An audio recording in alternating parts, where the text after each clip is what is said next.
Hi guys, I'm Hannah. I'm here to talk to you guys today about everyone's favorite quarantine activity, drinking. So I have a few cocktails that I have ready for you guys. I'm going to try doing 2 classic cocktails and then 2 variations on those cocktails. And between those 4 cocktails, you can kind of make a lot of different drinks using those recipes and those ingredients. But before we get into that, just a little bit about me. I've been a bartender for a few years, and I currently work as the bar manager at Maid on the Upper West Side, which I think a few of you guys have been to. Thank you. So basically, I just wanted to share my expertise as a bartender. I've worked from sports bars to clubs to speakeasies, and after having worked through all those different places, I know that it's really easy to make really legit cocktails, and you don't necessarily need all this fancy equipment.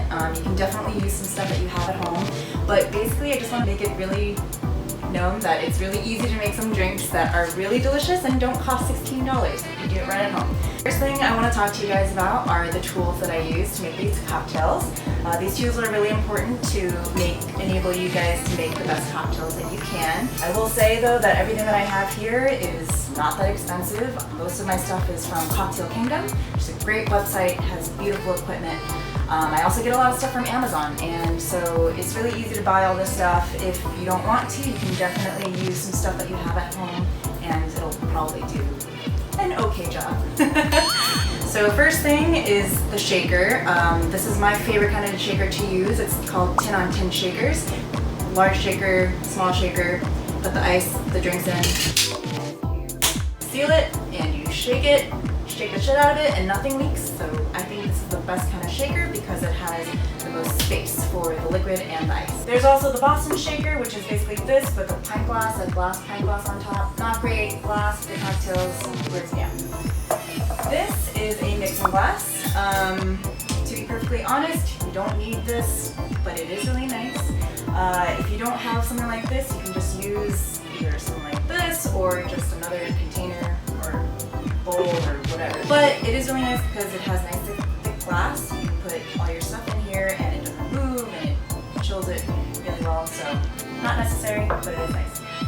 Very important part of cocktailing is the jigger. There are a ton of different kinds of jiggers out there. This is my favorite kind because it has, if you look up close here, it has all these different measurements over here. Milliliters, tablespoons, and ounces. And so basically this is really nice to use at a cocktail bar with high volume because you can layer all the liquids in here and you basically don't have to flip it over about a dozen times and it doesn't get everything sticky, and you can just fit a lot of liquid in here. So I can use this for 2 or more cocktails. Basically a similar type of jigger to that is the Japanese jigger. Basically the same exact thing. We've got all these lines in here, 1/4 ounce, 1/2 ounce, 3/4 ounce, 1 ounce at the top. Flip it over, 1 1/2 and 2. Same exact thing, it just involves a lot of flipping, which makes things sticky and it's just not as fast. So same thing, but I prefer this one. Another important tool is a juicer. This is my favorite one to use. It holds 1/2 cup of liquid. It has these really nice sharp blades in here. Basically, it just gets all the juice out, and it's much better than one of these guys because if you use one of these, you're really leaving a lot of juice in the fruit, and you don't want to waste all that. Best thing about this is that it's $3 at Crate & Barrel, so highly recommend. This is a bar spoon. Basically, you just need it to stir drinks. You can use a chopstick or a spoon if you don't have that, but it is nice to have that. This is the Badass Muffler from Cocktail Kingdom. As you can see, it's very thick. It has a lot of heftiness to it, so it's really useful when you're trying to muddle chunky things like cucumbers, which we'll be doing today, or ginger or berries. So I really like this. We also have a fine strainer and we have a Hawthorne strainer. So these 2 kinds of strainers are both really important. This Hawthorne strainer is really nice from Cocktail Kingdom. A few features about it is that it has a really tight coil, which gets all the gunk from egg whites or berries or whatever you're using. It has this nice little division in here, which we can use, which I'll show you later. It does a really nice trick.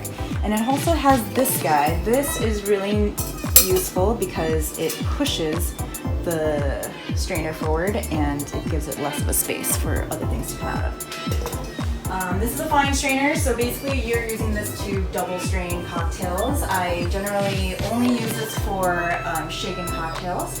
So basically it's just another barrier to get all the impurities out of the cocktail. This is a Y peeler. This is the best kind of peeler to use for your garnishes because it gives you a lot more control on peeling things. If you use the kind that is like a stick, you obviously can't really peel it that way, so this is my favorite kind of peeler to use. Of all these tools, I will say that the most necessary ones to make really nice cocktails are probably this guy, this Hawthorne strainer, and a muddler. Only because these two are really indispensable. You can't really find anything else to substitute it with. So the next thing I want to talk to you guys about are two techniques, shaking and stirring. So for the shaken cocktails, that's basically going to be any cocktail that has juice in it, any citrus, lemon, lime, orange juice, egg whites, berries, all that stuff. Stirred cocktails are basically just spirit-forward cocktails, anything that doesn't have those ingredients that I just listed before. You're basically just trying to stir the cocktail and not aerate it the way you would in a shaker, and it makes a really nice viscous cocktail that doesn't have any air. Very quickly, I just want to show you the actual technique of these two things. I'm just going to do a mock cocktail real quick with ice and water. So the most important thing with the shaker is that you really want to get a good feel and you want to shake the shit out of it. That's basically the only thing. You want to shake it for about 5 to 10 seconds depending on what you're presenting it into later. So shake the shit out of it, that's all you gotta do, okay?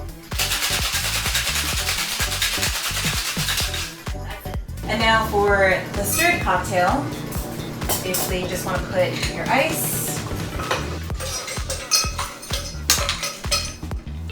This is a mock cocktail. I would never do that in real life. Your liquid. And your bar spoon. And again, you're really not trying to like do this.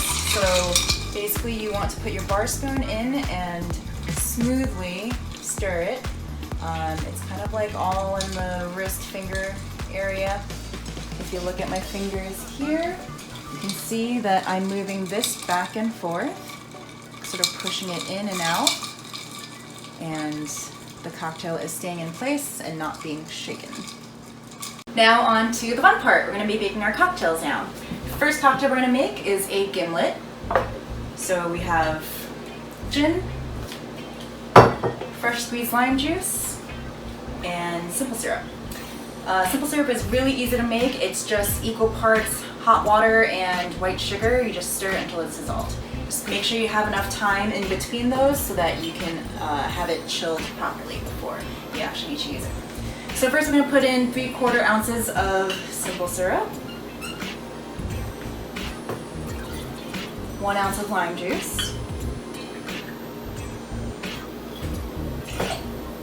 and 2 ounces of gin. You could use 3/4 simple, 3/4 lime juice if you want something a little bit sweeter, but this is what I use because if you're shaking it properly, that is exactly the ratio that you want. So you add your ice. You probably want it about 3/4 of the way full, halfway to 3/4. Seal it, and then shake the shit out of it.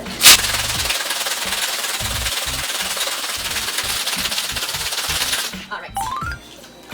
Now you're going to use your Hawthorne strainer and your fine strainer.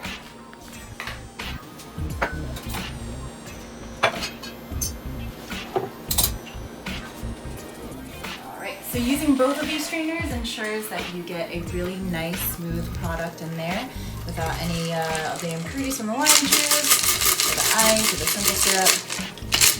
to get every last big drop out. There you have it. Gimlet. Yeah. The Gimlet is a great basic cocktail because you can add all sorts of ingredients to it to make it how you want it. So today we will be adding cucumber and mint. This is my favorite summer cocktail slash year-round cocktail. So you want to just grab some mint. A really easy way to just strip it down like that. I usually save the tops for garnish, but I won't be doing that today.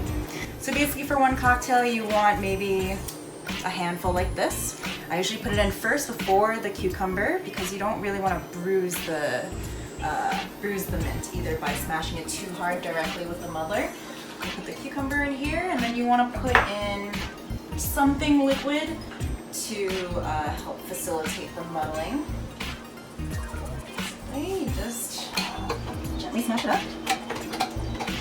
Don't want to go too crazy with it again with the mint because if you bruise it, it's going to have some bitter flavors in it and you definitely don't want that. So basically that is what it should look like when it's well muddled. And you also have to remember that when you shake it, it's actually going to break it down further, so you don't want to really go too crazy with the mint. After you muddle those ingredients, you add your spirits and your lime juice and simple, and you're just going to shake it and then strain it out into your glass. So for this regular Gimlet, I used the Hawthorne strainer and the fine strainer because I didn't want any of the ice chips and all that in there. But with this particular variation, I really like to not use the fine strainer. Come zoom in, because then you have these little bits of mint in there, and that looks great. So I'm just gonna garnish it up. Here you go. My favorite part. Oh.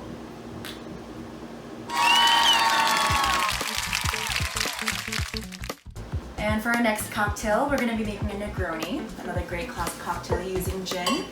So we've got gin, we've got Campari, and we've got sweet vermouth. So the specs for this, super easy to remember, just equal parts of those three ingredients.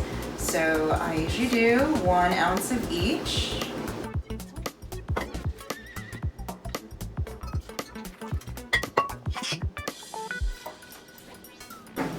Grab your ice.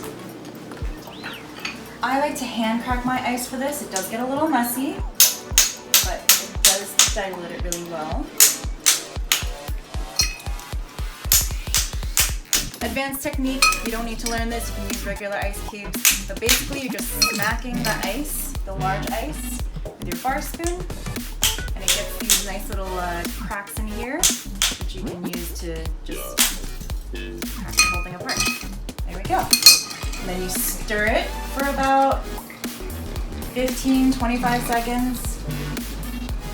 Again, making sure you're not aerating it, so you're smoothly stirring it. This does take a lot of practice, but once you get it forever. So try to practice this whenever you can, and you'll be able to make really nice cocktails. All right, seems about right. I can tell when the ice is pretty diluted.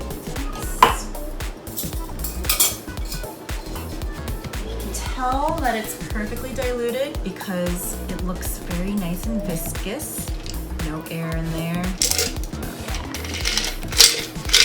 The garnish for a Negroni is an orange twist. So we're just gonna grab a nice little peel here.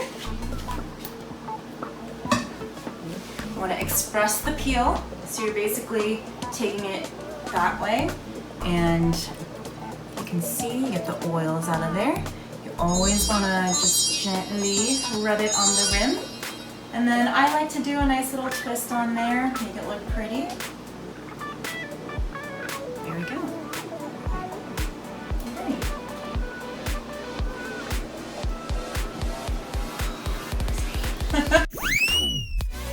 So the variation on this cocktail is actually just a Boulevardier. So it's the same exact ingredients except for bourbon instead of gin.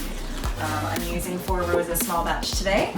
And it's slightly different specs because you really want the bourbon to shine through. So what we have here is, instead of equal parts, we're doing 1.5 ounces of bourbon,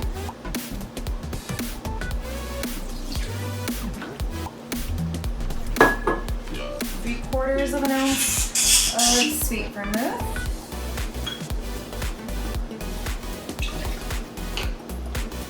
and 3/4 of an ounce of Campari. So the Negroni was 1:1:1, and this is going to be 1.5, 3/4, 3/4. And basically just for people who want the same exact cocktail, but with bourbon instead of gin, which is great in itself as well.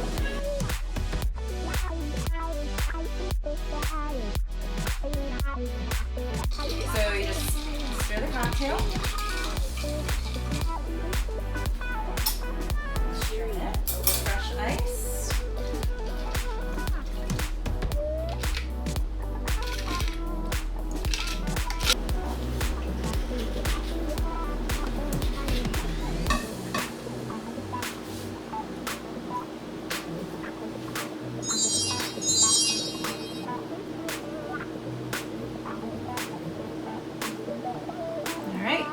there we go. Alrighty. Cheers. Alright, and that's it. So hopefully now you can use this information to make some really legit-ass cocktails at home. You know how to make a Gimlet, you know how to make a variant on that, you know how to add anything else to make it better, you know how to make a Negroni and a Boulevardier. Just wanted to say special thanks to Henry. This was awesome. I really enjoyed this. Hopefully you guys did as well. Special thanks to the camera guy over there, the director, Kyle Rittenauer. And cheers!